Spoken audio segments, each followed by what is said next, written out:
Welcome to the Copperfield Electric Podcast. Yeah. Today, we're taking a deep dive into something pretty big happening right here in California. That's the state's incredibly ambitious $55 million EV charger expansion. Now, as you know, your trusted local experts in EV charger installation across Southern California, we at Copperfield Electric are particularly excited about this. Okay, let's unpack this. We're going to explore what this massive investment truly means for drivers, and for businesses across the Golden State. Absolutely. And what's fascinating here, I think, is how California is, well, once again, really proactively leading the charge in clean transportation. This isn't just, adding more plugs somewhere. It's a significant strategic move. Strategic. It really highlights this profound commitment to a greener, more accessible electric future, Right. especially as the federal landscape around EV adoption continues to, evolve. That's a powerful statement. When you say strategic move, let's really get into the nuts and bolts of it. $55 million is. I mean, that's an enormous sum. It really is. What exactly is the Fast Charge California project pouring this money into? And maybe why is this particular initiative so significant right now? Right. Well, this funding, it's drawn directly from the state's greenhouse gas reduction fund, so state money. Okay. And it's truly unprecedented. It represents the largest single EV charging incentive initiative in the entire country. Wow. And think about this. California already has nearly 59,000 public charging stations. That's, way more than any other state. Already leading now. Exactly. So this $55 million isn't just to add to that number randomly. It's specifically designed to accelerate the deployment of fast charging infrastructure. The fast chargers, that's key. That's the focus. The goal is to dramatically widen the gap, pushing California even further ahead in its EV readiness. It's really about building out the backbone for mass adoption. The scale really is impressive. And it sounds like you said, they're not just throwing money around, but being very deliberate about the type of charging infrastructure. So for businesses or, other entities thinking about adding these chargers, right? What kind of concrete incentives are we talking about? What makes this opportunity stand out? Okay, the incentives are incredibly attractive, almost, I'd say, revolutionary for businesses or property owners. Really? Yeah. The project is offering state-funded incentives. Get this. That can cover up to 100% of installation costs for eligible fast charging stations. 100%. Up to 100%, yeah. Oh. To put some numbers on that. Chargers delivering between 150 and 275 kilowatts. These are your typical rapid chargers, you see. Right, the ones at public stations mostly. Exactly. Those can qualify for up to $50,000 per port. $50,000 per port, okay. But if you're looking at the ultra-fast ports, the ones exceeding 275 kilowatts, they can receive up to a staggering $100,000 per port. $100,000 per port. That's a serious commitment from the state. It absolutely is. So just to give our listeners a clearer picture, what's the practical difference for a driver between, say, 150 kilowatt a charger and one of those 275 kilowatt or plus ultra-fast ones, like in real-world charging time?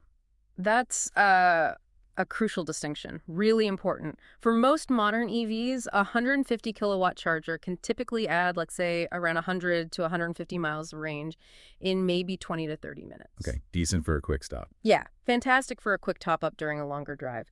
But those 275 kilowatt or plus ultra-fast ports, now we're talking about getting many vehicles up to 80% charge in under 15 minutes. Under 15, wow. Sometimes even closer to 10 minutes, for vehicles with the latest battery tech. It's a huge leap in efficiency. It makes road trips almost comparable to a quick stop at a gas station. Right, changes the whole dynamic. Totally. So, like I said, this isn't just about adding more plugs. It's smart strategic growth, making sure we have the right kind of chargers in the right places for rapid, widespread EV adoption. That definitely changes the calculus for longer journeys. Okay, so this next point really broadens the impact, doesn't it? Who are the key beneficiaries of this massive expansion? Is it just EV drivers, or does it sort of cast a wider net into the community and the economy? Oh, it's designed to reach far beyond just the person plugging in their car. Far beyond. First, of course, you have the drivers. Greater access to reliable, truly fast chargers. That's going to dramatically reduce what we call range anxiety. The big one. The big one, yeah. Yeah. Think about driving, say, the I-5 from LA up to Sacramento, or Highway 101 along the coast. Sure. For many people, that's historically been a journey you really had to plan out, mapping, charging stops. This investment aims to convert what could be a multi-stop kind of anxious trip into potentially a smooth one-stop charge. Huge difference. It drastically changes people's perception of EV travel, boosts their confidence in owning an EV in the first place. And what about businesses? Because, that's a huge part of the economic engine here. How does this translate into opportunity for them? Exactly. For businesses, especially those with, say, shopping centers, large parking lots, maybe other commercial spaces, this is an immense opportunity. How so? Well, installing this funded infrastructure doesn't just attract more EV drivers to your location, though it definitely does that. Right, brings them in the door. It also positions your brand as forward-thinking, right? Yep. Committed to sustainability, a leader in adopting green tech.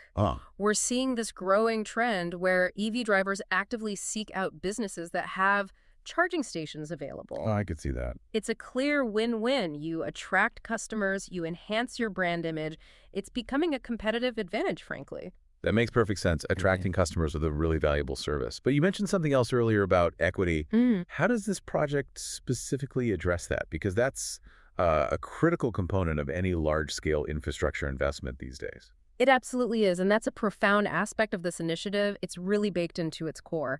Disadvantaged and low-income communities are a top priority for this funding. Okay, how does that work? Priority. Projects located in these designated areas will receive preferential treatment for funding. This is vital for bridging that equity gap in clean transportation access. Right.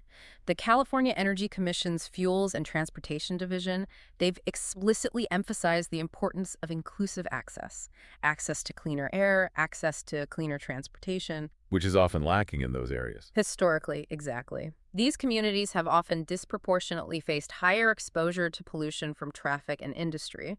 So by prioritizing them, this initiative is directly addressing environmental justice. It aims to bring transformative change and cleaner air where it's most needed. So it's not just about the tech, it's about fairness too. Precisely. It's about ensuring that the benefits of this EV revolution are shared by everyone, not just, those who can easily afford the latest technology or live in affluent areas. That's a powerful and, often overlooked aspect of these big projects. It sounds like it's about more than just putting new chargers on the ground physically. So this raises an important question. How does this expansion support the entire EV ecosystem?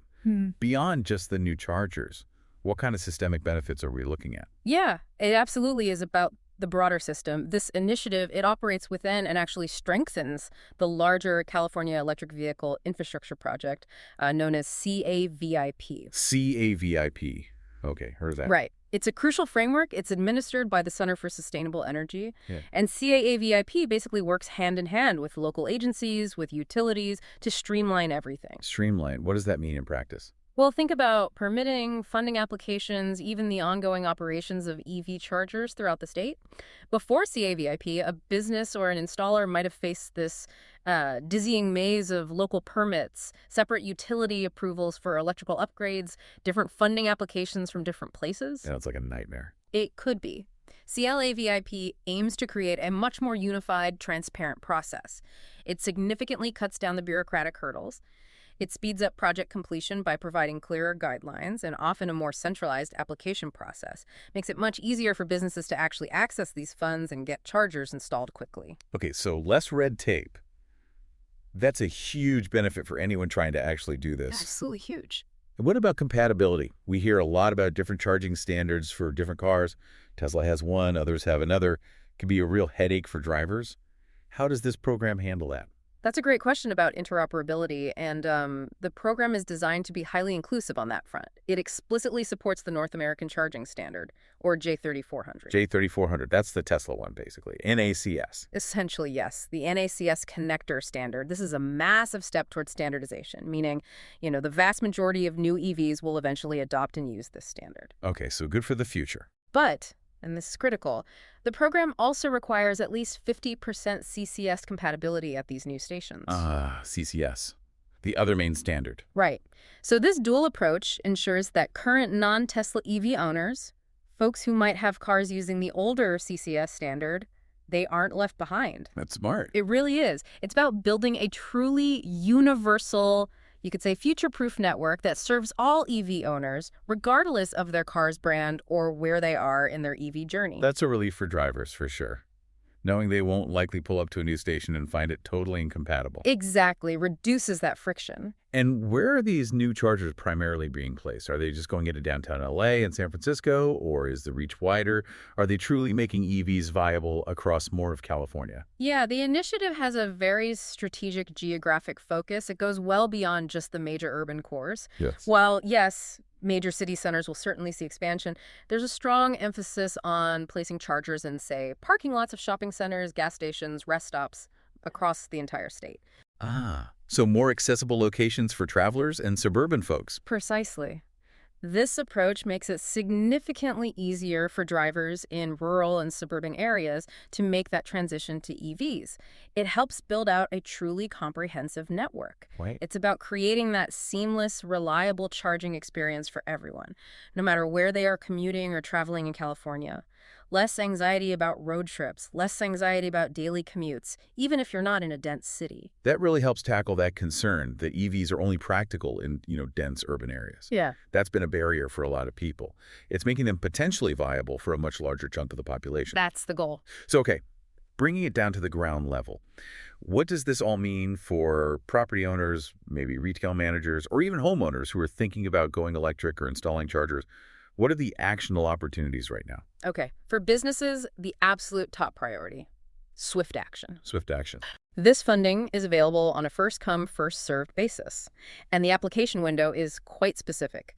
It runs from August 5th through October 29th. August 5th to October 29th. Yeah. That's not a huge window. Not at all. So time is truly of the essence here. Businesses interested in participating, they really should immediately start exploring partnerships with licensed installers. Okay. And crucially, installers who are already deeply familiar with California's electric vehicle infrastructure project requirements, the CA VIP stuff we talked about. Like someone who knows the ropes. Exactly. Yep. An experienced installer, like the teams at Copperfield Electric, for example, they can navigate that application process, ensure compliance with all the technical rules, the incentive requirements, basically maximize the chances of securing that crucial funding. It sounds like it's a complex process, so having that expertise is key. It really makes all the difference. You don't want to miss out because of a paperwork error or misunderstanding the requirements. Makes sense. And what about for individual homeowners? The trend for home EV charger installations is definitely growing too. How does this bigger public infrastructure push benefit them directly? Absolutely. While this specific $55 million fund targets public fast charging, the momentum it creates, it affects the entire ecosystem, right? Okay. Spillover effect. Exactly. As public fast charger growth surges, hopefully starting strong in 2025, it just normalizes EV ownership even further. It makes now, frankly, an ideal time for homeowners to think about installing a reliable charging station at home. The convenience factor at home. It's unbeatable. Having a dedicated home charger, whether you own a Tesla or, another electric vehicle, gives you the ultimate convenience, control. You charge on your schedule. No waiting, no detours. No waiting, no detours, no public charging fees adding up every day. This includes, getting professional level 2 charger setups installed. Which is what Copperfield Electric specializes in. Precisely. Level 2 setups, handling any necessary panel upgrades to support that increased electrical load safely. Right. Got to make sure the home system can handle it. Crucial. And ensuring all installations are fully code compliant and safe. It adds significant value and convenience to your property. And honestly, peace of mind. Yeah, absolutely. So, summing up a bit, California's $55 million push isn't just about sticking more chargers in the ground. It sounds like it's really about quality, about access, and about the long-term impact. Truly future-proofing properties for tomorrow's drivers, wouldn't you say? I would. It's about creating an infrastructure that supports a cleaner, more sustainable future for everyone in the state. So as you, our listener, think about your own community, maybe your own business, or even your own home. How might this massive investment impact your plans for the future? How can you maybe be a part of this transformative shift? And, stepping back even further, this initiative, it isn't just about electric vehicles when you really think about it. It's a powerful testament, I believe, to the impact of targeted infrastructure investment, how it can drive economic growth, how it can foster healthier communities for everyone. It really makes you wonder, what other pressing societal challenges could benefit from such focused, impactful funding, to truly accelerate solutions and create a more resilient future? That's a truly great question to ponder, a really provocative thought there. And if today's deep dive has you considering an EV charger, whether it's for your home or your business, Copperfield Electric is absolutely here to help you navigate these opportunities. We offer custom consultations, and we specialize in those high-speed EV charger installations, both for homes and for businesses across Orange County and wider Southern California. Remember, Copperfield Electric is your 24-hour electrician. We serve areas like Irvine, Anaheim, Santa Ana, Costa Mesa, Newport Beach, and many others. So please feel free to contact us for any EV charger installation needs or, frankly, any electrical needs you might have.